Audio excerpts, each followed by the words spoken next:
Hello students, welcome back to our YouTube channel Adarsh Navodaya education group.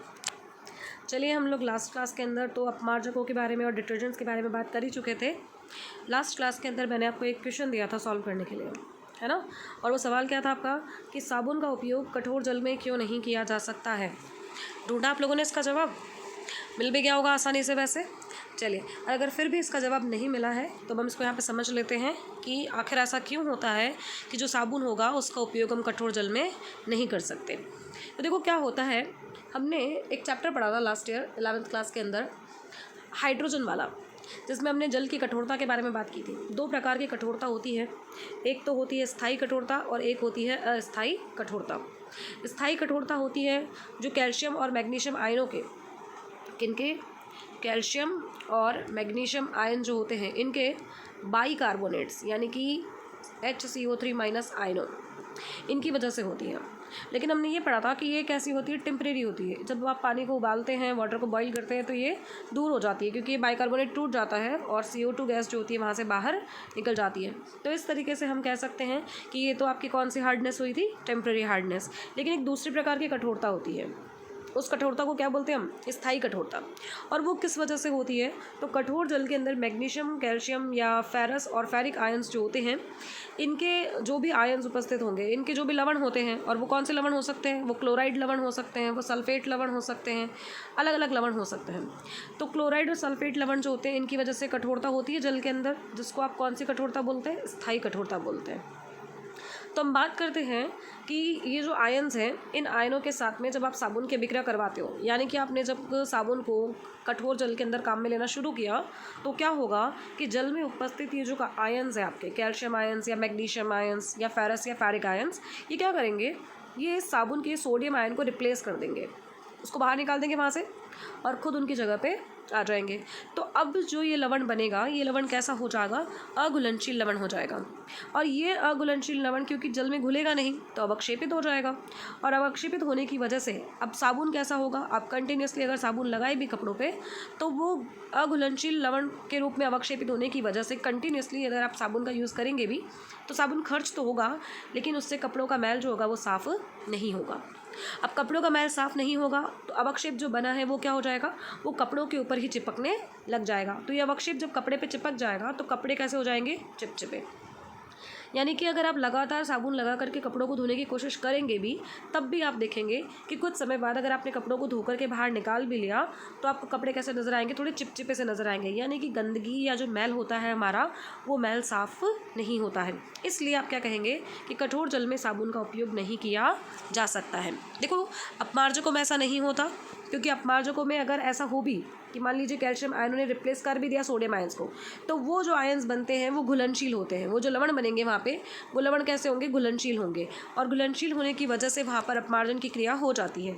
लेकिन यहाँ जो लवण बन रहे हैं ये लवण घुलनशील नहीं होते, इस वजह से यहाँ पर क्या होता है, सफाई की क्रिया नहीं हो पाती। सिर्फ कपड़ों की बात नहीं है, अगर आपने गलती से कभी बाल भी धोए हों साबुन से, मान लीजिए आप कभी खारे पानी के अंदर साबुनों से बाल भी धो लेते हैं, तो आप देखेंगे कि बाल धोने के बाद भी बाल कैसे हो जाते हैं, चिपचिपे से हो जाते हैं। तो उसका रीज़न यही होता है। ठीक है, तो ये आपके लास्ट क्लास के सवाल का जवाब रहा। अब बात करते हैं हम आज की क्लास की कि आज हमारा नया टॉपिक क्या है। आगे बढ़ते हैं। देखिए, आज का टॉपिक है हमारा इंसेक्ट रिपेलेंट। इंसेक्ट रिपेलेंट, ये जैसे मैं बात करूँ कीट प्रतिकर्षी की, तो कीट प्रतिकर्षी क्या होते हैं, जो कीट पतंगों को, कीड़े मकोड़ों को या मच्छरों को हमसे दूर भगाने के लिए प्रयुक्त किए जाते हैं, वो क्या कहलाते हैं, कीट प्रतिकर्षी कहलाते हैं। देखते हैं इसको अब कि ऐसे रासायनिक पदार्थ जो कीट पतंगों को मारने, भगाने या किसी भी स्थान से हटाने के लिए प्रयुक्त किए जाते हैं, वो क्या कहलाते हैं, कीट प्रतिकर्षी कहलाते हैं। ये काम किस तरीके से करते हैं, तो ये क्या करेंगे, ये वायु के अंदर जब मिल जाते हैं तो कीट पतंगों के श्वसन तंत्र को प्रभावित करते हैं, और श्वसन तंत्र को प्रभावित करने की वजह से ही क्या होते हैं, या तो कीट पतंग मर जाते हैं और या फिर उस जगह से भाग जाते हैं। दूसरी चीज़ की जो कीट प्रतिकर्षी होते हैं ये तीनों प्रकार के हो सकते हैं, यानी कि ये ठोस अवस्था में भी हो सकते हैं, द्रव अवस्था में भी हो सकते हैं, और सधूम कारक मतलब कि गैस अवस्था में भी हो सकते हैं। अब क्योंकि नॉर्मली भी हम हमारी डेली लाइफ के अंदर बहुत सारे अलग अलग प्रकार के कीट प्रतिकर्षी देखते हैं, टेलीविज़न पर आप डिफरेंट टाइप के कीट प्रतिकर्षी या मॉस्किटो रिपेलेंट होते हैं या इंसेक्ट रिपेलेंट होते हैं, इनके ऐड देखते हैं। तो यहाँ पे हम डिस्कशन करते हैं उनके बारे में कि कौन कौन से हो सकते हैं। देखो इंसेक्ट रिपेलेंट स्प्रे यानी कि ये कीट प्रतिकर्षी को भगाने के लिए या कीटों को भगाने के लिए एक स्प्रे होता है, तो उसको हम स्प्रे करेंगे तो ये किसको भगा देता है, ये आपकी जो भी दीमक हो सकती है या अलग अलग जितने भी टाइप के आपके इंसेक्ट्स हो सकते हैं, ये उन सबको भगाने का काम करता है। इसी तरीके से ओडोमॉस देखते हैं हम लोग एडवर्टाइजमेंट ओडोमॉस का, ये ओडोमॉस भी क्या करता है, ये भी कीड़ों को भगाने के लिए प्रयुक्त किया जाता है। इसी तरह से मॉर्टिन जो होता है कॉइल्स की फॉर्म में भी काम में लिया जा सकता है, ठोस रूप में या द्रव रूप के अंदर काम में लिया जा सकता है इसको। ये मच्छरों को भगाने के लिए काम में आता है। इसी तरीके से आपका ये good night fabric roll on यानी कि कपड़ों के ऊपर लगा देते हैं। एडवर्टाइजमेंट देखते हो ना 1 2 3 4 नो मच्छर बाइटिंग घर के बाहर, ये वही वाला है। जैसे क्या होता है कि आप क्या करेंगे कि इसको अपने कपड़ों के ऊपर जब लगा देंगे तो मॉस्किटोज़ या जो भी आपके कीट होंगे वो आपके पास नहीं आएंगे, ठीक है। तो ये भी मच्छरों को भगाने के लिए प्रयुक्त किया जाता है। ऐसे ही और भी होते हैं। देखो प्राकृतिक कीट प्रतिकर्षी की अगर हम बात करें तो प्राकृतिक मतलब क्या होता है, जो नेचुरली काम में ले जाते हैं। ऐसा ज़रूरी नहीं है कि हर जगह आप लोग मॉर्टिन या फिर आप ओडोनिल या ओडोमॉस इस तरह से सारी चीज़ें काम में लेते होंगे। तो कहीं कहीं पे हम लोग क्या कर सकते हैं, जैसे सूखी नीम की पत्तियाँ होती है या तंबाकू की पत्तियाँ होती है या सल्फ़र जो होता है, इनको हम आग में रख करके धुनी देते हैं। तो धुनी देने से भी घरों या फसलों में क्या हो जाता है, जो कीट पतंगे होते हैं वो भाग जाते हैं। तो ये कीट पतंगों को भगाने के लिए वहाँ पे काम में लिए जाते हैं। जब धुआं करते हैं तो उस धुएं से जो आप देखेंगे ये नेचुरल ये इंसेक्ट रिपेलेंट या मॉस्किटो रिपेलेंट की तरह कार्य करते हैं और वहाँ से ये कीड़ों को भगा देते हैं। जब भी बहुत ज़्यादा मच्छर होते हैं तो ये टेक्निक यूज़ में ली जाती है। सेकंड आपका क्या है, हर्बल कीट प्रतिकर्षी। हर्बल कीट प्रतिकर्षी की अगर हम बात करें तो देखो जब हम लोग देखें घर में नैफ्थलीन की गोलियां वगैरह रखी जाती है ना, जो गर्म कपड़े वगैरह होते हैं जब इनको पैक करके रख देते हैं तो इनके अंदर नैफ्थलीन की गोलियां रख देते हैं। तो ये नैफ्थलीन की गोलियां क्या करती हैं, वहाँ पर उनको कीटों से बचाती है, कीड़ों से बचाती है उनको ख़राब होने से। तो इनके अंदर और क्या हो सकता है, जैसे ओडोनिल हो सकता है, ओडोमास हो सकता है। ये सब कैसे हैं, ये सब घरेलू कीट प्रतिकर्षी हैं, घरों में प्रयुक्त किए जाते हैं। इसी तरीके से अन्य व्यापारिक कीट प्रतिकर्षी, मार्केट के अंदर और भी बहुत सारे कीट प्रतिकर्षी अवेलेबल होते हैं, जैसे फिनिट हुआ, बेगोन हुआ या फिर एंडोसल्फोन, फिनोकॉल, फिनाइल। ये देखो एंडोसल्फोन जो है वैसे इसका यूज़ अब कैसा हो चुका है, बैन हो चुका है, क्योंकि ये सेहत के लिए हानिकारक होता है। तो इसका यूज़ कैसा हो चुका है, बैन हो चुका है। और बाकी ये फिनिट, बेगोन, फिनाइल वगैरह अभी भी अवेलेबल होते हैं मार्केट के अंदर। हम लोग घरों में पोछा वगैरह लगाने के लिए भी काम में लेते हैं इनको। तो ये भी क्या करते हैं, कीड़ों मकोड़ों को दूर भगाते हैं। ये देखो जैसे मैंने कहा कि जब नीम की पत्तियाँ होती हैं या अलग अलग पत्तियाँ जो होती हैं उनको जला करके उनको हम क्या कर देते हैं, धुआं करते हैं उनसे। और धुआं करने के बाद क्या होता है, इस धुएं से जो यहाँ पे ये देख रहे हैं, ये धुआं ये किसकी तरह व्यवहार करता है, ये मॉस्किटो रिपेलेंट की तरह, ये आपके कीट प्रतिकर्षी की तरह व्यवहार करता है। और इनके धुएं की वजह से जो होता है वो कीड़े मकोड़े वहाँ से भाग जाते हैं, क्योंकि ये उनके श्वसन तंत्र को प्रभावित करता है। ऐसे देखो ओडोमॉस क्रीम के रूप में भी अवेलेबल होता है। अगर हम इसको लगा लेते हैं स्किन के ऊपर तो मच्छर बाइट नहीं करते। ये देखो ये क्या है, ये भी स्प्रे है आपके। और ये क्या है, ओडोनिल है, जो हमारे घरों के अंदर यूज़ किया जाता है। तो ये सब चीज़ें क्या करती हैं, कीड़ों मकोड़ों को दूर भगाने का काम करती है, उसको हमारे पास आने नहीं देती है। क्लियर हुआ। तो इन सब को हम किसकी तरह काम में ले सकते हैं, कीट प्रतिकर्षी की तरह काम में ले सकते हैं। चलिए इसके बाद आगे बात करते हैं। ये देखिए बेगोन, ये भी क्या है, इंसेक्ट किलर है, इसको भी हम स्प्रे कर सकते हैं। फिनाइल पोछा वगैरह लगाने के लिए काम में आ सकती है। ये फिनिट है, मल्टी इंसेक्ट किलर, बहुत सारे जितने भी अलग अलग प्रकार के जो कीट हो सकते हैं उनके ऊपर अपना ये कार्य कर सकता है। लेकिन यहाँ देखो क्या लिखा है, बच्चों की पहुँच से दूर रखना पड़ता है इसको क्या होता है, बच्चों की पहुँच से, क्योंकि हानिकारक होता है ना, तो इसलिए उसको हम बच्चों की पहुँच से क्या रखते हैं, दूर रखते हैं। अब ये किसी भी प्रकार के कीट को भगाने के लिए काम में लिया जा सकता है, चाहे आप उससे कॉकरोच भगाइए, चाहे आप उससे आप जो है चींटियाँ भगाइए, चाहे फिर आप उससे मकड़ियाँ भगाइए, चाहे कुछ भी हो, डिफरेंट तरह के जो भी हो सकते हैं। और इसी तरीके से ये बेगोन के बहुत सारे अलग अलग प्रोडक्ट्स होते हैं जिससे हम क्या कर सकते हैं, इंसेक्ट्स को दूर भगा सकते हैं। नेक्स्ट देखिए क्या है, अगला है फिरोमोन्स, या हम इसको कह सकते हैं लैंगिक आकर्षण। देखो फिरोमोन्स क्या होता है, ये जंतुओं से स्रावित होने वाले हार्मोन होते हैं। जैसे हमारी बॉडी के अंदर बहुत सारे हार्मोन सीक्रेट होते हैं एंडोक्राइन ग्लैंड्स के थ्रू, अंतःस्रावी ग्रंथियों के द्वारा, वैसे ही जंतुओं में भी क्या होते हैं, बहुत सारे हार्मोन स्रावित होते हैं। लेकिन ये जो हार्मोन्स होते हैं इनका एक नाम है एक्सो हार्मोन। एक्सो हार्मोन मतलब ये बाहर निकल करके कार्य करते हैं। शरीर के अंदर जो हार्मोन कार्य करते हैं वो एंडो हार्मोन्स कहलाएंगे, लेकिन ये एक्सो हार्मोन क्या है, ये बाहर निकल करके उसके बाद कार्य करते हैं। तो ऐसे जितने भी रासायनिक पदार्थ होते हैं जो जंतुओं के द्वारा स्रावित या उत्सर्जित होते हैं, और ये अपनी ही जाति के अन्य सदस्यों के, यानी अगर चींटी है तो चींटी के ही, और अगर मान लीजिए मधुमक्खी है तो मधुमक्खी के ही, या फिर आप कह लीजिए मकड़ी है तो मकड़ी के ही, इसी तरह से अपनी ही जाति के जो अन्य सदस्य होते हैं उनके आचरण और व्यवहार को प्रभावित करते हैं। तो ये क्या कहलाते हैं? फेरोमोन कहलाते हैं। समझ में आ गया क्या कहा? फेरोमोन क्या होता है? एक प्रकार के हार्मोन्स ही हैं जो जंतुओं की तरह स्रावित किए जाते हैं, उत्सर्जित किए जाते हैं, इसीलिए इनको एक्सो हार्मोन बोलते हैं। एक्सो क्योंकि ये बाहर निकल करके कार्य करते हैं, शरीर से बाहर, ठीक है। शरीर के अंदर जो कार्य करेंगे वो एंडो हार्मोन्स होते हैं, और जो शरीर से बाहर निकल करके कार्य करते हैं वो एक्सो हार्मोन्स कहलाते हैं। अब ये फेरोमोन शब्द जो है ये सबसे पहले किसने दिया था? कार्लसन ने दिया था। फेरोमोन का जो लक्षित स्थान होता है वो दूर होता है। लक्षित स्थान दूर होने का क्या मतलब होता है? यानी कि जब शरीर से उत्सर्जित किए जाते हैं, बाहर निकाले जाते हैं, तो ये इनका जो टारगेट होता है कि जिस तक ये फेरोमोन अपना जो प्रभाव है वो पहुंचाना चाहते हैं, वो क्या होता है? इनका दूर होता है। तो इनका लक्षित स्थान जो होता है वो कहाँ होता है? दूर होता है। क्लियर हुआ? अब फेरोमोन्स भी डिफरेंट टाइप्स के होते हैं, देखते हैं उनको। जैसे पहला है अपना सेक्स फेरोमोन या लैंगिक फेरोमोन। देखो, सेक्स फेरोमोन या लैंगिक फेरोमोन्स क्या होते हैं? मुख्यतः ये प्रजनन काल के अंदर स्रावित किए जाते हैं, और किसके द्वारा स्रावित किए जाते हैं? मादा के द्वारा स्रावित किए जाते हैं। जिससे क्या होता है? उसकी जो फ्रेग्रेंस होती है, जो उसकी स्मेल होती है, उस स्मेल से जो नर होते हैं वो उनकी ओर आकर्षित होते हैं। इनका मुख्य कार्य क्या होता है? लैंगिक आकर्षण होता है, यानी कि ये मुख्यतः क्या करते हैं? विपरीत लिंग को अपनी तरफ आकर्षित करने का कार्य करते हैं। जैसे कि कस्तूरी मृग की जो नाभि होती है, नर की नाभि में एक कस्तूरी मस्क जो होता है, इसको हम एक नाम देते हैं मस्कॉन। ये मस्कॉन होता है जो कस्तूरी मृग की नाभि से निकलता है, ये फेरोमोन है, ठीक है। तो ये क्या होता है? कस्तूरी मृग की नाभि से उत्सर्जित होता है, जिससे क्या होगा कि मादा जो होती है, यानी कि जो फीमेल डियर जो होती है वो मेल डियर की तरफ आकर्षित होती है। तो ये फेरोमोन क्या कहलाता है? मस्कॉन कहलाता है।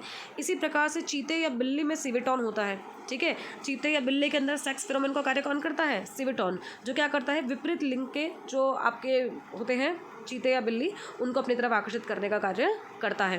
तो इस तरीके से ये क्या करते हैं? ऑपोजिट सेक्स को अट्रैक्ट करने का कार्य करते हैं, इसलिए इनको क्या बोला जाता है? लैंगिक फेरोमोन बोला जाता है। क्लियर? ये किसके अंदर स्रावित होता है? डियर के अंदर, यानी कि जो मृग है आपका उसमें, और ये चीते या बिल्ली के अंदर स्रावित होता है सिविटॉन। नेक्स्ट देखो क्या है, ये देखो यहाँ पे ये मेल डियर और ये फीमेल डियर, ठीक है। तो मेल डियर की जो नाभि होती है उसके अंदर कस्तूरी मृग, जिसको आप कस्तूरी मृग बोलते हैं, उससे कस्तूरी का स्रवण होता है, यानी मस्कॉन जो होता है, उसका अपने केमिकल नाम क्या बताया अभी? मस्कॉन। ये मस्कॉन उसकी तरफ स्रावित किया जाता है, जिससे फीमेल डियर उसकी तरफ क्या होती है? अट्रैक्ट होती है। क्लियर? तो ये फेरोमोन का कार्य हुआ किसका? लैंगिक फेरोमोन का। नेक्स्ट देखो, नेक्स्ट है अनुगामी फेरोमोन या ट्रेल फेरोमोन। अनुगामी या ट्रेल फेरोमोन का मतलब क्या होता है? अनुगामी यानी होता है पीछे पीछे चलने वाला। आपने कितनी बार देखा होगा जैसे चींटियां एक ही लाइन के अंदर एक के पीछे एक चल रही होती है, या आप देखेंगे कि मधुमक्खियां जो होती हैं वो भी एक के पीछे एक चलती रहती है, यानी ये एक दूसरे को क्या करते हैं? सिग्नल्स प्रोवाइड करते हैं। क्लियर? और ये सिग्नल्स जो होते हैं ये एक दूसरे के पीछे पीछे चलने के लिए ये क्या होते हैं? ये एक फेरोमोन होते हैं, जिनकी वजह से जो स्रावित होते हैं फेरोमोन, उनकी वजह से ही इनकी ये एक्टिविटीज़ शो होती हैं। तो ये जो फेरोमोन होते हैं ये सामान्यतः जितने भी हमारे सामाजिक कीट होते हैं, जैसे कि चींटी सामाजिक कीट है, दीमक, मधुमक्खी, इनके द्वारा उत्सर्जित किया जाता है। और ये कीट क्या करते हैं? ये अपने पथ पर निशान छोड़ते हुए आगे बढ़ते हैं, यानी कि ये वहाँ पर अपने निशान छोड़ते हुए आगे बढ़ते हैं, जिसको सूंघते हुए या जिसको जो है फील करते हुए जो इनके बाकी के सदस्य होते हैं ये इनका पीछा करते हुए एक निश्चित पथ पर चलते हैं। जैसे कि मधुमक्खियों से कौन सा निकलता है फेरोमोन? ज़िरेडियोल। तो मधुमक्खियों से जब ज़िरेडियोल स्रावित होता है तो जितनी भी बाकी मधुमक्खियाँ होती है वो फिर एक के बाद एक के पीछे एक जो होती है वो गमन करने लग जाती है, यानी कि ये एक के पीछे एक गति करते हुए चलते हैं, इसलिए इनको क्या नाम दिया गया है? अनुगामी फेरोमोन। ये देखो, ये मधुमक्खियाँ जो होती हैं ये झुंड में इकट्ठी हुई है ना? क्यों? क्योंकि एक मधुमक्खी दूसरी मधुमक्खी को सिग्नल्स भेजती है, किसके थ्रू भेजती है? अनुगामी फेरोमोन के थ्रू। इसलिए वो क्या हो जाती है? एक जगह पे मान लीजिए इकट्ठी हो जाती है, या जो भी इनको टास्क कंप्लीट करना होता है, जैसे कि इनको फूलों से मान लो ये रस निकालना है और हनी बनाना है, नेक्टर लेना है वहाँ से, इसको शहद में कन्वर्ट करना है, तो ये सारे कार्य वो कब कर सकते हैं? जब एक फिर आप जो आपका मधुमक्खी है वो बाकी सारी मधुमक्खियों को इंस्ट्रक्शंस दे, तो उनके जो फेरोमोन्स होते हैं वो यही कार्य करते हैं कि ये जितने भी बाकी के जो मेंबर्स होते हैं उनको सिग्नल्स भेजने का कार्य करते हैं। अगला देखिए क्या है, नेक्स्ट है अपना संकेतक फेरोमोन या अलार्म फेरोमोन। देखो क्या होता है कि जब मान लीजिए कोई कोई प्रॉब्लम आ जाती है, या हम बोल सकते हैं कोई खतरा होता है, जैसे हम लोग खतरा होता है तो एक दूसरे को सिग्नल्स भेजते हैं कि नहीं, उसी तरीके से अगर कभी ऐसा होता है कि जैसे ये चींटियाँ एक निश्चित पथ पर चल रही होती हैं, लेकिन अगर इनको कहीं पे कोई क्या होता है खतरा नज़र आता है, खतरा नज़र आते ही ये क्या करती हैं, ये अपने जो दूसरे सदस्य होते हैं उनको सिग्नल्स भेजना शुरू कर देती हैं। तो वो भी किसके थ्रू होता है, वो भी फेरोमोन्स के थ्रू ही होता है। जब ये इस तरह से उनको अलार्म करती है या उनको सचेत करती है कि भाई आगे खतरा है, आगे नहीं जाना, तो ये जो फेरोमोन्स होते हैं ये कौन से फेरोमोन्स कहलाते हैं, ये अलार्म फेरोमोन्स कहलाते हैं। तो ये फेरोमोन्स भी सामान्यतः सामाजिक कीटों के द्वारा ही उत्सर्जित किए जाते हैं और अपनी जाति के अन्य सदस्यों को किसी भी खतरे से अवगत कराने के लिए संकेत की तरह ये कार्य करते हैं। जैसे कि चींटियों के अंदर कौन सा होता है, फॉर्मिक अम्ल। इन फेरोमोन्स का यूज़ हम किसके लिए कर सकते हैं, कीट नियंत्रण के लिए। कैसे, क्योंकि अब हमें समझ में आ चुका है कि ये फेरोमोन्स क्या करते हैं, ये फेरोमोन्स बाकी के सदस्यों के ऊपर अपना इम्पैक्ट डालते हैं। तो मान लीजिए कि किसी भी फेरोमोन की थोड़ी सी जो मात्रा होती है उसको अगर हम एक जगह पर थोड़ी सी देर के लिए रख दें तो क्या होगा, उसके वहाँ पर आकर के बहुत सारे जो उसकी जाति के अन्य सदस्य होंगे वो वहाँ पर आकर क्या हो जाएंगे, इकट्ठे हो जाएंगे। और फिर आप उसको क्या कर सकते हैं, मतलब एक तरीके से धोखा है ये, तो आप इसको क्या कर सकते हैं, यहाँ पे जब धोखा दोगे तो ये सब लोग यहाँ इकट्ठे हो जाएंगे, इनको पता भी नहीं है कि क्या हुआ, इनको क्या पता कि आर्टिफिशियली आपने यहाँ पे फेरोमोन को रखा है, ये तो यही सोचेंगे कि भाई नेचुरली है। तो जब ये यहाँ पे आकर के इकट्ठे होंगे और आप इनको क्या करेंगे, धोखे से मार देंगे, यानी इनके ऊपर मॉस्किटो रिपेलेंट या इंसेक्ट रिपेलेंट जब आप इन पे छिड़काव करेंगे तो फिर ये मर जाएंगे। तो ये एक तरीके से आप इसको क्या कर सकते हैं, कीट नियंत्रण में उपयोग में ले सकते हैं। ये देखो, जैसे मान लो कि ये चींटियाँ हैं, अगर ये अपना कोई भोजन वगैरह ढूंढती है तो एक चींटी ने अगर शक्कर का दाना ढूंढा तो बाकी चींटियों को कैसे पता चलेगा कि भाई उसने शक्कर का दाना ढूंढा, क्यों ढूंढा, क्योंकि वो अपनी जगह पे क्या करती है, पीछे इस तरह से निशान छोड़ती हुई चलती है। तो जब वो निशान छोड़ती हुई चलती है तो उन बाकियों को पता चल जाता है कि इसका मतलब आगे कुछ ना कुछ उसको मिल गया है। देखो ऐसे लाइन से चलती हुई देखिए ना घर में कैसे रेलगाड़ी बना करके चलती है, एक के पीछे एक, बिल्कुल वैसे ही ये इस तरीके से चलती है।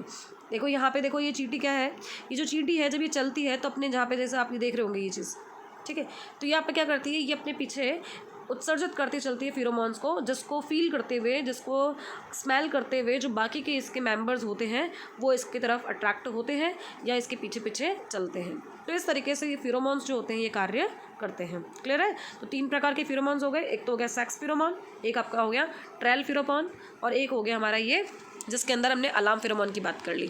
तो ये फेरोमोन्स का कार्य समझ में आ गया सब लोगों को, हार्मोन्स की तरह ही कार्य करते हैं लेकिन बस शरीर के बाहर। अगला टॉपिक देखो क्या है, अगला है रॉकेट प्रोपेलेंट, या जिसको आप ये बोलेंगे कि रॉकेट प्रणोदक। रॉकेट प्रणोदक क्या कार्य करते हैं, देखो रॉकेट के अंदर हम देखते हैं रॉकेट जो होते हैं वो जनरली हमारे जितने भी भारत में हुए या जितने भी देश हुए वहाँ से जब ये रॉकेट छोड़े जाते हैं तो इनके पीछे से ये दिख रहा होगा आप लोगों को, ये बर्निंग, यानी कि ये जब ईंधन जलेगा तो ये बहुत ज़्यादा मात्रा में क्या करते हैं, गैसें निकालते हैं, और जब ये गैसें बहुत ज़्यादा मात्रा में बाहर निकलती हैं तो ये उसको क्या करती है, विपरीत दिशा में ऊपर की तरफ भेजती है, तो प्रेशर से ऊपर की तरफ जाते हैं ये। तो इसलिए ये रॉकेट प्रणोदक किसकी तरह कार्य करते हैं, एक तरीके से ये उसको हम बोल सकते हैं कि रॉकेट को आकाश में भेजने के लिए कार्य किए जाते हैं। तो ये अलग अलग तरीके से काम में लिए जाते हैं। देखो रॉकेट प्रणोदक की बात करें तो ऐसे रासायनिक पदार्थ जो रॉकेट को आवश्यक ऊर्जा और शक्ति प्रदान करते हैं, कितनी आवश्यक ऊर्जा और कितनी शक्ति प्रदान करते हैं, जिससे कि वो क्या कर सकते हैं, आकाश में गति कर सकते हैं, तो ये रॉकेट प्रणोदक कहलाते हैं। अब ये अलग अलग हो सकते हैं, जैसे ऑक्सीकारक पदार्थ हो सकता है और ईंधन जो होते हैं इन दोनों के मिश्रण होते हैं, यानी कि 2 प्रकार से ऊर्जा मिलती है किसी भी रॉकेट को। उसके अंदर एक तो क्या होता है, एक तो उसके अंदर होता है फ्यूल और एक उसके अंदर होता है ऑक्सीडाइजिंग एजेंट, इन दोनों का मिक्सचर होता है। और इन दोनों का मिक्सचर जब जलाया जाता है तो जलाने पर जब दहन क्रिया होगी तो ये बहुत अधिक मात्रा में गर्म गैसें बनाएंगे, और ये गर्म गैसें जो होती है ये रॉकेट के नोजल से, नोजल मतलब जो पिछला हिस्सा होता है रॉकेट का, वहाँ से बाहर निकलती है, और बाहर निकलने के बाद ये रॉकेट को क्या करती है, ऊपर उठाने के लिए आवश्यक शक्ति प्रदान करती है। तो आवश्यक शक्ति प्रदान करती है जब क्या करती है ये कि वहाँ से उसको जो भारी मात्रा में जो गर्म गैसें होती हैं उनको बाहर निकालती है। कैसे प्रदान करेंगे, ये फ्यूल और ऑक्सीजन के हेल्प से, यानी इन दोनों के मिक्सचर से ही उसको क्या मिलेगी, ऊर्जा मिलेगी कि वो क्या कर सके, आराम से ऊपर गति कर सके। क्लियर। ये देखो अगर हम लोग इस तरीके से रॉकेट छोड़ते हैं, लॉन्च करते हैं, तो ये देखो यहाँ पे बहुत सारी मात्रा में क्या निकलती है, गर्म गैसें निकलती है। ये जो फ्यूल काम में आ रहा है, ये फ्यूल क्या है, ये ईंधन क्या है, ये ईंधन 2 ही प्रकार से तो मिलकर के बना है। एक तो जिसके अंदर हमने ईंधन के रूप में कोई ना कोई केमिकल काम में लिया है, और हमने एक अपचयकारक के रूप में कोई ना कोई केमिकल काम में लिया है, फिर उन दोनों को मिक्स करके हम क्या करते हैं, जला देते हैं, जिससे उनको क्या मिलती है, सफिशिएंट एनर्जी मिलती है। अब देखिए रॉकेट प्रणोदक के लक्षण क्या क्या हो सकते हैं। तो अच्छे रॉकेट प्रणोदक में निम्नलिखित गुण होने चाहिए। पहला क्या है कि या तो ये ठोस अवस्था में हो या फिर ये द्रव अवस्था में हो, दोनों में से किसी एक अवस्था में हो सकता है। ऐसा क्यों? क्योंकि देखो गैस का आयतन बहुत ज़्यादा होता है और इतना हमारे पास जगह नहीं होती रॉकेट के अंदर कि हम गैस के रूप में फ्यूल को स्टोर करके रख सकें। तो इसलिए या तो ये द्रव के रूप में होता है या फिर ठोस के रूप में, ताकि क्या होता है उसका जो भंडारण कर सके हम अधिक से अधिक मात्रा में, यानी वो कम से कम स्पेस के अंदर बहुत ज़्यादा मात्रा में रखा जा सके। दूसरा क्या है कि ईंधन और ऑक्सीकारक पदार्थ का मिश्रण शीघ्र बनना चाहिए, यानी ऐसा नहीं कि वो घुल ही नहीं रहे हो, आपस के अंदर मिक्स ही नहीं हो रहे हो और आप सोचें कि वो आराम से क्या कर सके, गैसें बना सके, बाहर निकल सके और रॉकेट जो है वो ईजिली गति कर सके। तो इसके लिए इन दोनों का मिश्रण आपस में क्या होना चाहिए, जल्दी से जल्दी बनना चाहिए। नेक्स्ट क्या है कि रॉकेट प्रणोदक को अत्यधिक ज्वलनशील होना चाहिए, क्योंकि अगर अत्यधिक ज्वलनशील होगा तो ही अत्यधिक मात्रा में क्या होगी, गैसें बनेंगी और उससे क्या होगा, रॉकेट को उच्च वेग मिलेगा। तो इसलिए उनका ज्वलनशील भी होना ज़रूरी है। फिर अगला क्या है कि रॉकेट प्रणोदक के दहन से कोई अवशेष जैसे कि राख हुई या अन्य ठोस हुआ वो बचना नहीं चाहिए, यानी अपशिष्ट पदार्थ जो होते हैं, एक तरीके से बोले कि जो शेष पदार्थ पीछे बचते हैं वो वहाँ पर कुछ भी बचना नहीं चाहिए। ये पूरी तरह से कंज्यूम होकर के क्या कर सके, एनर्जी प्रोवाइड कर सके। तो पूरी तरह से प्रयुक्त होकर के जब एनर्जी प्रोवाइड कर सकते हैं तो ऐसे रॉकेट प्रणोदक अच्छे रॉकेट प्रणोदक होते हैं। तो ये किसकी बात हुई, कैरेक्टरिस्टिक्स की बात हुई हमारी कि कौन कौन से गुण उनके अंदर होने चाहिए। ये गुण अगर होते हैं तो जो भी रॉकेट प्रणोदक है वो कैसा होगा, वो अच्छा रॉकेट प्रणोदक होगा। ठीक है, चलो आगे देखते हैं इसको। अब ये कितने प्रकार के हो सकते हैं, तो रॉकेट प्रणोदक भौतिक अवस्था के आधार पर 3 प्रकार के हो सकते हैं। एक तो हो सकता है ठोस, एक हो सकता है द्रव, एक हो सकता है मिश्रित या संकरित प्रणोदक। तो इन तीनों के अलग अलग एग्जाम्पल्स भी होते हैं, उनको हम स्टडी करते हैं। देखो पहला क्या है, ठोस प्रणोदक या सॉलिड प्रोपेलेंट। अब सॉलिड जो होंगे इसमें क्या होता है, इसमें ईंधन और ऑक्सीकारक दोनों ही ठोस अवस्था में होते हैं। ठीक है, मतलब ईंधन भी ठोस अवस्था में होगा और ऑक्सीकारक भी कैसा होगा, ठोस अवस्था में होगा। ये कितने प्रकार के होंगे, 2 प्रकार के, एक संयुक्त और एक द्विक्षारीय। अब संयुक्त में क्या होता है, ये सबसे ज़्यादा काम में आने वाला या अत्यधिक प्रचलित आप कह सकते हो कि रॉकेट प्रणोदक है। इसमें ईंधन और ऑक्सीकारक पदार्थ और साथ में क्या होता है, योगशील पदार्थ, ये आपस में मिलकर के क्या करते हैं, इसलिए इनको संयुक्त बोला गया है। संयुक्त मतलब आपस में मिलकर के बने हुए हैं, ईंधन भी होता है, ऑक्सीकारक पदार्थ भी होता है और कुछ इसके अंदर हम लोग एडिटिव्स भी ऐड कर देते हैं, कुछ योगशील पदार्थ भी इसके अंदर मिला देते हैं। तो उससे मिलकर के ये क्या बनता है, आपका संयुक्त ठोस प्रणोदक बनता है। अब इसमें ईंधन के रूप में कौन कौन काम में आता है, तो ईंधन के रूप में तो काम में आता है पॉलीयूरेथेन या फिर साथ में आप कह सकते हो पॉलीब्यूटाडाइन भी प्रयुक्त किया जा सकता है। ऑक्सीकारक कौन होता है, अमोनियम परक्लोरेट या अमोनियम नाइट्रेट, इनको किसके रूप में प्रयुक्त किया जा सकता है, ऑक्सीकारक के रूप में। और योगशील पदार्थ के रूप में किनको काम में लिया जा सकता है, तो सूक्ष्म विभाजित मैग्नीशियम या एल्यूमिनियम धातु जो होती है इनको हम योगशील पदार्थ के रूप में काम में ले सकते हैं, जो क्या करेंगे वहाँ पे एक तरीके से आप बोल सकते हैं उत्प्रेरक की तरह कार्य करेंगे और इनकी जो रिएक्टिविटी होगी, क्रियाशीलता, उसको बढ़ा देंगे। फिर आती है बात किसकी, द्विक्षारकीय, यानी कि द्विक्षारीय कैसे होंगे, तो देखो इनमें क्या होता है, जनरली ये क्षार से बने होते हैं, यानी कि इनके अंदर नाइट्रोजन जो होता है वो इंपॉर्टेंट घटक के रूप में रहता है। तो ये मुख्यतः क्या होता है, नाइट्रोग्लिसरीन या नाइट्रोसेलुलोज से मिलकर के बने होते हैं। ठीक है, तो ये 2 प्रकार के हो गए, संयुक्त और द्विक्षारीय। अब ये ध्यान दो कि ठोस प्रोडक्ट जो होते हैं जब इनको एक बार जला दिया जाता है तो उसके बाद इनको मतलब करने के बाद में हम बंद करने की कोई व्यवस्था नहीं कर सकते। तो एक बार अगर इनको जलाना शुरू कर दिया तो ये कंटिन्यूसली क्या होते हैं, बर्न होते ही रहते हैं, इनको फिर से हम रोक नहीं सकते। साथ ही साथ इनकी जो दक्षता होती है, एफिशिएंसी जो होती है इनकी, वो द्रव प्रणोदक की तुलना में कम होती है। इनकी एफिशिएंसी द्रव प्रणोदक की तुलना में कैसी होती है, कम होती है। जैसे देखो ये है सॉलिड प्रोपेलेंट के एग्जांपल्स, यहाँ पे हम देख रहे हैं रॉकेट के अंदर कि ये इसका कंबशन चैम्बर है, यानी जहाँ पर दहन हो रहा है, और ये क्या है आपका, जहाँ पे स्पार्क्स हो रहा है, इग्नाइट हो रहा है, और ये बाहर की तरफ क्या होती है, गैसें निकलती है यहाँ से, ये नोजल वाला इसका हिस्सा है जहाँ से क्या होगी, जो गर्म गैसें बनेगी वो बाहर निकलेगी। और यहाँ पे क्या दिख रहा है अपने को, सॉलिड फ्यूल एंड ऑक्सीडाइजर, यानी कि जो अपन ने लिया है ठोस, ईंधन भी हमने ठोस ही लिया है और ऑक्सीडाइजर भी हमने ठोस ही लिया है। जब ये जलना शुरू होगा तो देखो जब ये जलना शुरू होगा तो कंटिन्यू बर्न होता चला जाएगा, अब इसको वापस से रोक नहीं सकते। और यहाँ से क्या होगी, पीछे की तरफ से गैसें जो है वो बाहर निकलना शुरू हो जाएगी, जिसकी वजह से इनको क्या होगा, उच्च वेग प्रदान होगा और ये ऊपर की तरफ गति करेंगे। यहाँ देख लो चाहे तो, जैसे ये नोजल है पीछे वाला हिस्सा, जहाँ से क्या होगी, गैसें बाहर निकलेंगी। ठीक है, तो इस तरीके से क्या होता है, जो सॉलिड प्रोपेलेंट होता है अपना वो कार्य करता है। इसके बाद आता है द्रव वाला। नेक्स्ट अपना है द्रव प्रणोदक, लिक्विड प्रोपेलेंट। अब इसमें क्या होगा, इसमें ईंधन और ऑक्सीकारक दोनों कैसे होते हैं, द्रव अवस्था में होते हैं। ठीक है, ईंधन भी द्रव अवस्था में होगा और ऑक्सीकारक भी द्रव अवस्था में होगा।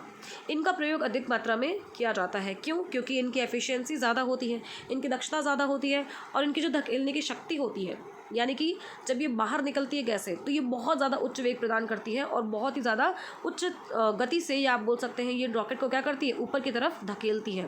तो इनकी जो धकेलने की शक्ति होती है वो ठोसों की तुलना में ज़्यादा होती है। ये कितने प्रकार के होते हैं, 2 प्रकार के। एक होता है एकल प्रणोदक, एक होता है द्विप्रणोदक। देखो एकल प्रणोदक का क्या मतलब है। एकल प्रणोदक का मतलब ये है कि ईंधन और ऑक्सीकारक दोनों ही एक ही पदार्थ होगा, मतलब एक ही द्रव पदार्थ दोनों की तरह कार्य करेगा, ईंधन की भी तरह और ऑक्सीकारक की भी तरह। जैसे कौन कौन हो सकता है, हाइड्रोजन हो सकता है, नाइट्रोमेथेन हो सकता है, या हाइड्रोजन पेरोक्साइड हो सकता है। ये एक ही द्रव जो होता है दोनों की तरह कार्य करता है, ईंधन की तरह भी और ऑक्सीकारक की तरह भी, इसीलिए इनको क्या बोला जाता है, एकल प्रणोदक बोला जाता है। अब कौन सा होता है, द्विप्रणोदक। देखो द्विप्रणोदक क्या होगा, तो द्विप्रणोदक के अंदर 2 द्रव होंगे अलग अलग, यानी ईंधन वाला द्रव अलग होगा और ऑक्सीकारक वाला द्रव अलग होगा, और दोनों आपस में क्या हो जाएंगे, मिक्स हो जाएंगे। तो ईंधन के रूप में क्या क्या प्रयुक्त किया जा सकता है, केरोसिन तेल काम में ले सकते हैं, अल्कोहल काम में ले सकते हैं, हाइड्रोजन काम में ले सकते हैं, या फिर आप द्रव हाइड्रोजन को काम में ले सकते हो। ऑक्सीकारक क्या होगा, या तो द्रव ऑक्सीजन काम में ले सकते हो, या द्रव नाइट्रोजन टेट्रा ऑक्साइड N2O4 को काम में ले सकते हो, या फिर नाइट्रिक अम्ल को भी काम में ले सकते हो। फिर इनकी एफिशिएंसी हमने कहा ठोस प्रणोदकों की तुलना में ज़्यादा होती है, और इनका नियंत्रण करना भी आसान होता है, क्योंकि देखो इनको खोल के बंद करके हम नियंत्रित कर सकते हैं। ठीक है, अलग अलग चैम्बर्स में स्टोर करके रखे जाते हैं, फिर ये मिक्स हो जाते हैं, उसके बाद में ये किसकी तरह कार्य करते हैं, जलते रहते हैं और एनर्जी प्रोवाइड भी करते रहते हैं। तो इस तरीके से ये प्रयुक्त किए जाते हैं। ये देखो लिक्विड प्रोपेलेंट, इनके अलग अलग चैम्बर्स बने हुए हैं। ये कंबशन चैम्बर है जहाँ पे क्या होगा, इसका दहन होगा, तो ये कंबशन चैम्बर है। अभी देखो लिक्विड फ्यूल अलग से है और लिक्विड ऑक्सीडाइजर अलग है, यानी दोनों मिक्स नहीं हुए हैं अभी। ये दोनों क्या होंगे, कनेक्टिविटी कर रखी है इनकी, यहाँ पे आकर के ये मिक्स होंगे और उसके बाद ये जलेंगे, और ये नोजल से क्या बाहर निकलेगी, आपके गर्म गैसें बाहर निकलेंगी। फिर रॉकेट को क्या करेगी, ये ऊपर की तरफ धक्का देगी, जिससे रॉकेट आपका कहाँ जाएगा, ऊपर की तरफ जाएगा। या यहाँ देख लो, ये नोजल है, ये आपका कंबशन चैम्बर है, और ये देखो ऑक्सीडाइजर है और ये फ्यूल है, दोनों अलग अलग टैंक के अंदर स्टोर किए हुए। जैसे वहाँ पे सॉलिड इकट्ठा रखा हुआ था उसकी तरह नहीं है ये, तो ये क्या होता है, ये आप इसको आराम से कंट्रोल कर सकते हो, और इस तरह से ये रॉकेट को क्या करेगा, ऊपर की तरफ धकेलेगा। फिर आती है बात किसकी, तीसरे वाले की, मिश्रित या संकरित।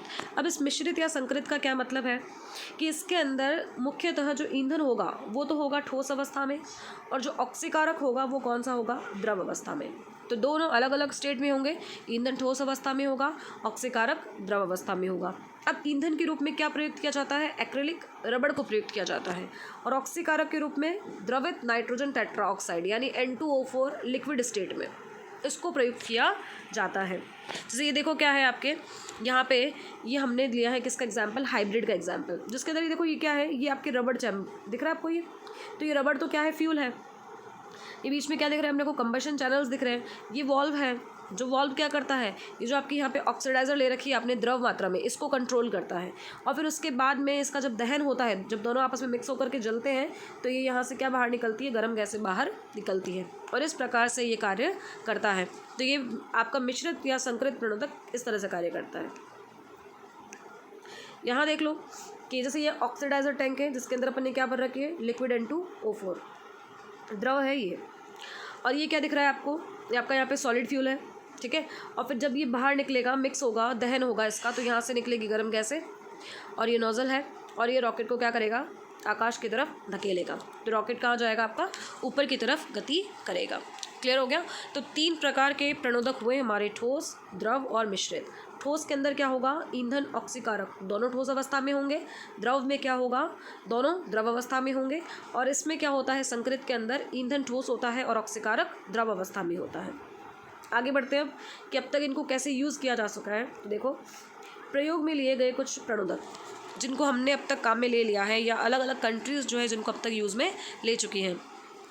जैसे कि अमेरिका जो है उसका एक सैटर्न बूस्टर नामक का जो रॉकेट है उसने अपने प्रारंभिक चरण में केरोसिन तेल को काम में लिया था और द्रव ऑक्सीजन को काम में लिया था, यानी केरोसिन तेल ईंधन और द्रव ऑक्सीजन ऑक्सीकारक का मिश्रण काम में लिया था। बाद के चरण के लिए उसने किसको काम में लिया था? द्रव हाइड्रोजन ईंधन और द्रव ऑक्सीजन ऑक्सीकारक के रूप में उसने प्रयोग में लिया था। ऐसे ही जो रूस का रॉकेट था प्रोटॉन, उसमें उसने केरोसिन तेल को ईंधन के रूप में और द्रव ऑक्सीजन को ऑक्सीकारक के रूप में काम में लिया था। इस प्रकार से इन देशों ने क्या कर रखा है, अलग अलग ठोस प्रणोदकों को या द्रव प्रणोदकों को काम में लेकर के और अपने रॉकेट के अंदर काम में लिया है। ये यूएसए का रॉकेट है सैटर्न बूस्टर, जिसके बारे में भी हम बात कर रहे थे, और ये किसका है? रूस का, प्रोटॉन वाला। तो इन्होंने एक अलग अलग जो है ईंधन के रूप में और ऑक्सीकारक के रूप में प्रयुक्त करके और अपने इन रॉकेट को लॉन्च किया था। ऐसे ही इंडिया ने भी कर रखा है। तो देखो इंडिया में क्या होता है, इंडिया ने क्या करा है, भारतीय अंतरिक्ष उपग्रह कार्यक्रम के अंतर्गत जो SLV और ASLV, इन्होंने संयुक्त ठोस प्रणोदक का प्रयोग किया है। क्लियर? तो किसको प्रयोग किया है? संयुक्त ठोस प्रणोदक को। और ऐसे ही PSLV जो होता है, उन्होंने प्रथम और तृतीय चरण में तो क्या लिया था? HTPB, हाइड्रोक्सिल टर्मिनेटेड पॉलीब्यूटाडाइन, ये आधारित ठोस प्रणोदक, जिसके बारे में हमने स्टार्टिंग में बात की थी ठोस प्रणोदक की, वो। और द्वितीय चरण में इसने किसको काम में लिया था? HTPB को द्रव प्रणोदक के रूप में और द्रवित N2O4 को ऑक्सीकारक के रूप में, यानी ये तो क्या है? ईंधन, और ये क्या है? ऑक्सीकारक। फिर उसने चतुर्थ चरण में क्या किया? मोनोमेथिल हाइड्रोजन को तो लिया है द्रव प्रणोदक के रूप में, और नाइट्रोजन के मिश्रित ऑक्साइड जो होते हैं उनको किसके रूप में काम में लिया है? ऑक्सीकारक के रूप में। तो अलग अलग जब रॉकेट लॉन्च होते हैं तो उनके अंदर अलग अलग तरीके से ये लोग क्या कर देते हैं? ईंधन और ऑक्सीकारक को मिश्रित करके फिर वहाँ पे उनको प्रणोदक के रूप में कार्य करते हैं। जैसे इंडिया ने लॉन्च किए थे अपने, ये देखो, ये SLV है, ये आपका है PSLV और ये है ASLV। तो अलग अलग रॉकेट लॉन्च के टाइम पे इंडिया ने अलग अलग तरीके से अपने जो अलग अलग चरण होते हैं उनके अंदर इनको प्रयुक्त किया था। कभी ठोस को प्रयुक्त किया, कभी संयुक्त ठोस को प्रयुक्त किया, और इस तरीके से उन्होंने कंबाइन करके इनको यूज़ किया है। अब इसके बाद क्या आता है? इसके बाद अपना लास्ट टॉपिक है इस चैप्टर का, वो है कार्बन फाइबर्स। कार्बन फाइबर्स एक तरीके से एडवांस्ड मटेरियल्स हैं, जिसको आप बोल सकते हैं कि हम एडवांस टेक्नोलॉजी भी है, अलग अलग तरीके से काम में भी लिया जाता है। कार्बन फाइबर या इनको हम बोल सकते हैं कार्बन तंतु। देखो कार्बन तंतु क्या होंगे, तो कार्बन की वलयी संरचनाओं युक्त जो लंबी श्रृंखला होती है, यानी कि जब आपस में बहुत सारी वलय जो होती हैं वो एक दूसरे से क्या हो रही है? जुड़ी हुई है, तो इन वलयी संरचनाओं युक्त तंतुओं को हम क्या बोल रहे हैं? लंबी श्रृंखला को ही कार्बन तंतु कहते हैं। अब इन कार्बन तंतुओं की स्पेशलिटी क्या है, विशेषता क्या है इनकी? तो ये स्टील से अधिक मजबूत होते हैं, टाइटेनियम से अधिक सख्त होते हैं और एल्यूमिनियम से अधिक हल्के होते हैं, इसलिए इनको हम ईजीली काम में ले सकते हैं। फिर इनकी जो भौतिक गुण होते हैं, इनमें उच्च तनन सामर्थ्य होती है, उच्च यांत्रिक सामर्थ्य होती है, उच्च रासायनिक प्रतिरोध होता है, इनको उच्च ताप सहन करने का गुण भी इनमें पाया जाता है, निम्न ऊष्मा प्रसार, यानी कि चाहे आप इसको कितनी भी ऊष्मा दीजिए लेकिन ये एक्सपेंड नहीं होते, फैलते नहीं है, तो निम्न ऊष्मा प्रसार आदि के गुण इनके अंदर पाए जाते हैं। इतनी सारी क्वालिटीज़ होने की वजह से ही इनका महत्व बहुत ज़्यादा होता है, और इनको अधिकांशतः आजकल हम जो भी है एडवांस्ड टेक्नोलॉजी के अंदर यूज़ में ले रहे हैं। रही बात तो कार्बन तंतुओं को कई भी प्रारंभिक पदार्थों जैसे कि श्यान रेयॉन, पॉलीएक्रिलोनाइट्राइल रेजिन, गैसें होती है जैसे मैथेन या बेंजीन, इन सब के बहुलकीकरण से बनाया जा सकता है, और इनके बनाने की जो विधि होती है उनसे इनके गुण भी प्रभावित होते हैं। तो अलग अलग टेक्निक से जब इनको बनाते हैं तो इनके जो प्रॉपर्टीज़ होती हैं वो भी चेंज हो जाती है। ये देखो, ये कार्बन फाइबर्स हैं जो हम लोग आजकल एडवांस टेक्नोलॉजी के रूप में या एडवांस मटेरियल के फॉर्म में इनको काम में ले रहे हैं। तो ये कार्बन तंतु अलग अलग जगह पे यूज़ में आते हैं, इनकी बहुत इंपॉर्टेंट यूजेस हैं। अब देखो इनकी संरचना कैसी होती है, तो इनकी संरचना किसके समान होती है? ग्रेफाइट के समान होती है। जैसे ग्रेफाइट का अपन ने हेक्सागोनल स्ट्रक्चर पढ़ा है 9-10 क्लासेस के अंदर, पढ़ लेते हैं हम लोग आराम से कि इस प्रकार से ये षटकोणीय वलय के रूप में होते हैं ना, षटकोणीय वलय के रूप में। और फिर उसके अंदर क्या करते हैं हम लोग, ये भी बोलते हैं कि भाई ये एक दूसरे के ऊपर ऐसे लेयर्स बनी हुई होती है, तो ये लेयर्स एक दूसरे के ऊपर क्या करती है? आसानी से स्लाइड कर सकती है, और हम बता सकते हैं कि भाई ये जो है इनके बीच में कौन से बॉन्ड होते हैं? दुर्बल वान डेर वाल्स बल पाए जाते हैं। तो कार्बन की संरचना भी ग्रेफाइट के समान होती है, षटकोणीय, और व्यवस्थित शीट्स बनी हुई होती है इनकी, एक के ऊपर एक स्लाइड कर सकते हैं इजीली। और ये शीट या परतें जो होती है इनमें दुर्बल वान डेर वाल्स बल पाए जाते हैं। जैसे ये देखो यहाँ पे स्ट्रक्चर बना हुआ है, ये किसका स्ट्रक्चर है? कार्बन फाइबर्स का। तो ऐसे एक वलय दूसरी वलय से, दूसरी तीसरी से, तीसरी चौथी से, और इस तरह से आगे भी ये एक दूसरे से क्या होती है? जुड़ी हुई होती है। तो एक लंबी श्रृंखला बनी हुई है, इन्हीं को हम क्या बोल रहे हैं? कार्बन फाइबर्स या कार्बन तंतु बोल देते हैं। ये देखो कार्बन फाइबर्स का स्ट्रक्चर यहाँ पे कि जैसे ये बहुत सारी यूनिट्स जो है वो आपस के अंदर इस तरह से जुड़ी हुई होती हैं और इनके बीच में ये इंटरमॉलिक्यूलर फोर्सेस हैं। ये अंतराणुक बल कौन से होते हैं? वांडरवाल बल होते हैं। और ये वांडरवाल बल कैसे होते हैं? दुर्बल होते हैं। ठीक है, तो ये इसके अंदर दुर्बल वांडरवाल बल भी पाए जाते हैं और इस तरह की इनकी स्ट्रक्चर होती है, एक के ऊपर एक शीट इस तरह से व्यवस्थित होती है इनकी। अब देखो क्या है कि जब हम क्या कर रहे हैं इन कार्बन तंतुओं को, यानी कि हमने कार्बन तंतुओं को किसके साथ मिक्स कर लिया, इनको हल्के भार वाले प्लास्टिक रेजिन जैसे कि इपॉक्सी रेजिन हो सकता है या पॉलीएस्टर रेजिन हो सकता है या पॉलीएमाइड हो सकता है, जब इनके साथ इनको मिक्स करके प्रबलन, इनको रीइंफोर्स किया जाता है, स्ट्रॉन्ग बनाया जाता है, तो इसे कार्बन तंतु प्रबलन प्लास्टिक कहते हैं। यानी जब कार्बन तंतु का किसके साथ में प्रबलन किया जाता है? प्लास्टिक के साथ में, तो ये कहलाते हैं कार्बन तंतु प्रबलन plastic, carbon fibre reinforcing plastic, CFRP। जब अगर आप क्या करेंगे, अगर आप प्रबलन कर रहे हैं कार्बन का सांचे में, कार्बन सांचे में प्रबलन करने का मतलब क्या हुआ? कार्बन का सांचा बना हुआ है, उसी के अंदर अगर आप क्या करते हैं इन कार्बन तंतुओं का प्रबलन करवाते हैं, तो इसे कार्बन तंतु प्रबलन कार्बन यानी कि carbon fibre reinforce carbon, CFRC कहते हैं। तो ये दो अलग अलग तरीके के और हमारे पास क्या होते हैं? कार्बन फाइबर्स होते हैं। देखो कार्बन तंतु के उपयोग कहाँ कहाँ होते हैं। एक तो जीव विज्ञान के क्षेत्र में हड्डी की जो प्लेटें होती है उनके घटक के रूप में, ठीक है, बॉडी के अंदर हम लोग जब फ्रैक्चर वगैरह हो जाता है तो हड्डी की प्लेटें लगानी पड़ती हैं, तो उनके घटक के रूप में ये काम में ले जाते हैं। कूल्हे के जोड़ में अगर मान लीजिए किसी के जो हिप बोन होती है अगर वो क्रैक हो जाती है तो वहाँ पे काम में ले जाता है। स्नायु और कृत्रिम हृदय लगाने में भी इनका उपयोग किया जाता है। फिर क्या है सेकंड कि CFRP यानी कार्बन फाइबर रीइंफोर्स्ड पॉलीमर। अभी जो पीछे हम जो बात करके आए कि जब इनका कार्बन तंतुओं का प्लास्टिक के साथ में क्या कर दिया जाता है? पुनर्बलन कर दिया जाता है वो, या फिर CFRC जब कार्बन के सांचे में उनका क्या कर दिया जाता है? प्रबलन किया जाता है। तो ये क्या करते हैं? कुछ उपयोगी पदार्थ मतलब यौगिक बना बोल सकते हैं आप, आइटम्स बना सकते हैं। जैसे कि अगर हम बात करें तो टेनिस और बैडमिंटन के रैकेट, तीव्र धावक साइकिल के फ्रेम में, जो तेज़ भागने वाली साइकिल होती है जो रेसिंग वगैरह में काम में ली जाती है, उनके फ्रेम में, तीव्र गति से चलने वाली गाड़ियों आदि में भी हम क्या कर सकते हैं? इनका यूज़ कर सकते हैं। किसका? CFRP का और CFRC का। कुछ रक्षा सामग्रियों और अंतरिक्ष यान आदि को बनाने में भी इनका उपयोग किया जाता है। फिर क्या है नेक्स्ट यूज़ क्या है? अग्नि जैसी मिसाइल के नाक के ऊपरी सिरे और उसके अग्रभाग की सुरक्षा के लिए कुछ रॉकेट घटकों पर भी इनको लगाया जाता है। देखो इनके भी एग्जाम्पल्स देखते हैं आगे स्ट्रक्चर्स के बेसिस पे। ये देखो क्या है, ये हम लोग बोल रहे थे ना भाई हिप बोन या फिर जैसे प्लेट्स वगैरह लगानी पड़ती है हड्डियों की, तो ये देखो ये ऊपर की तरफ ये प्लेट लगी हुई है। ये प्लेट किसकी बनी हुई है? कार्बन फाइबर्स की। जो ब्लैक कलर की आपको प्लेट दिख रही होगी ये प्लेट किसकी बनी हुई है? कार्बन फाइबर्स की। ये देखो CFRP की क्या बनी हुई है? बार्स, जो छड़ें बनती है उनकी वो भी बनती है। इस तरह से CFRP की क्या बन सकती है? स्ट्रिप्स, जो अलग अलग जगह पे हम काम में ले सकते हैं। ये यहाँ पे देखो फाइबर्स के रूप में भी प्रयुक्त हो जाते हैं। इनकी क्या बन जाती है? शीट्स भी बन जाती हैं। और इस तरीके से आप इनको एडवांस्ड मटेरियल के रूप में काम में लेते हैं। और क्या हो सकता है? देखो अभी बताया था कि जो बैडमिंटन के रैकेट होते हैं या जो टेनिस के जो रैकेट होते हैं, इन रैकेट्स के अंदर जो फाइबर्स की फॉर्म में भी इनको क्या करते हैं? हम काम में लेते हैं। तो कार्बन फाइबर हमारा यहाँ पे भी काम में आता है।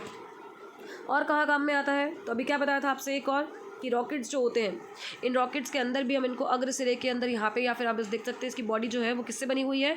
वो कार्बन फाइबर से बनी हुई है। ये देखो इसका आगे का जो हिस्सा होता है ये बनाने में भी किसका यूज़ किया जाता है? कार्बन फाइबर का यूज़ किया जाता है। तो ये बात हुई हमारे पूरे चैप्टर की जिसका नाम था केमिस्ट्री इन डेली लाइफ।